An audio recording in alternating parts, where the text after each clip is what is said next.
NID কার্ডে স্বাক্ষর করার সময় শুধু নিজের মূল নামটা লিখেছি, পুরো নামটা লিখে নাই। এখন কোনো প্রকার সমস্যা হবে কিনা দেখেন। মূলত জন্ম নিবন্ধন, NID, passport, driving licence, certificate আরো কিছু ডকুমেন্ট আছে বর্তমানে আমাদের দেশে বা ব্যক্তিগত জীবনে আমাদের জন্য খুবই গুরুত্বপূর্ণ। আমি নতুন এনআইডি করছি এবং এনআইডি করার সময় আমার মূল নাম লিখেছি, পুরো নাম লিখিনি। এতে কি আমার ভবিষ্যতে কাজকর্ম করতে কোনো অসুবিধা হবে, যেমন পাসপোর্ট করতে বা ড্রাইভিং লাইসেন্স করতে? অর্থাৎ আমি এখানে জিজ্ঞেস করতে চেয়েছি, আমি নতুন এনআইডি করছি এবং আমার স্বাক্ষরের সময় আমি শুধু আমার মূল নামটা লিখেছি, পুরো নামটা লিখি নাই। এক্ষেত্রে কি আমার পাসপোর্ট বা ড্রাইভিং লাইসেন্স করতে পরবর্তীতে কোনো সমস্যা হবে? আমি নতুন এনআইডি করার সময় আমার স্বাক্ষর দিয়েছি, সেটা কি আমি চাইলে পরে পরিবর্তন করতে পারবো?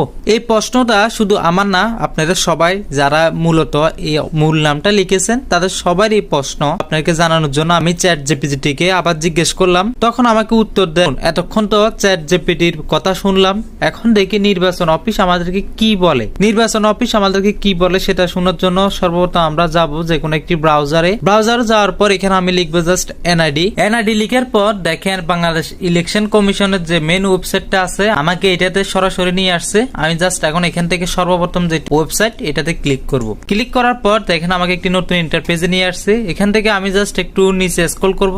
স্ক্রল করার পর এখানে দেখতে পাচ্ছেন রিগার্ডিং এনআইডি কারেকশন, অর্থাৎ এটা হচ্ছে আপনাদের প্রশ্নের উত্তর। আপনাদের যে যার প্রশ্ন থাকে আপনাদের প্রশ্নের উত্তর দেওয়ার জন্য ওনারা আগে থেকে একটা প্লাগইন অ্যাড করে রাখছে যেটা অটোমেটিক উত্তর দিয়ে থাকে। তো আমি এখন এখান থেকে রিগার্ডিং এনআইডি কারেকশন এটাতে ক্লিক করব। ক্লিক করার পর আমি একটু নিচে স্ক্রল করব। দেখেন স্ক্রল করার পরে এখানে প্রশ্ন দেখতে পাচ্ছেন, প্রায় এখানে অনেক প্রশ্ন আছে। আপনারা যার যে সমস্যা আপনারা এখান থেকে চাইলে সমস্যার সমাধানটা পেয়ে যেতে পারেন। দেখেন এখানে সর্বপ্রথম লিখে আছে কার্ডের তথ্য কিভাবে সংশোধন করা যায়, অর্থাৎ এনআইডি কারেকশন কিভাবে করবেন। তো আমি যেহেতু এখন এটা নিয়ে ভিডিও করতেছি না, তাই এটা নিয়ে আমি দেখাচ্ছি না। আপনারা আপনাদের সকল প্রশ্নের উত্তর এখানে পেয়ে যাবেন। এখান থেকে আপনারা অনেক কিছু তথ্য জানতে পারেন। তো আমি সরাসরি চলে যাচ্ছি, যেহেতু আমি স্বাক্ষর চেঞ্জ করব, আমি স্বাক্ষরে চলে যাচ্ছি। দেখতে পাচ্ছেন 20 নম্বর একটা প্রশ্ন আছে, স্বাক্ষর পরিবর্তন করতে চাই কিভাবে করতে পারি, এবং এটার উত্তর নিচে দিয়ে দেওয়া আছে। আপনারা দেখেন নতুন স্বাক্ষরের নমুনাপত্র গ্রহণযোগ্য প্রমাণপত্র সংযুক্ত করে আবেদন করতে হবে, তবে স্বাক্ষর একবারই পরিবর্তন করা যাবে।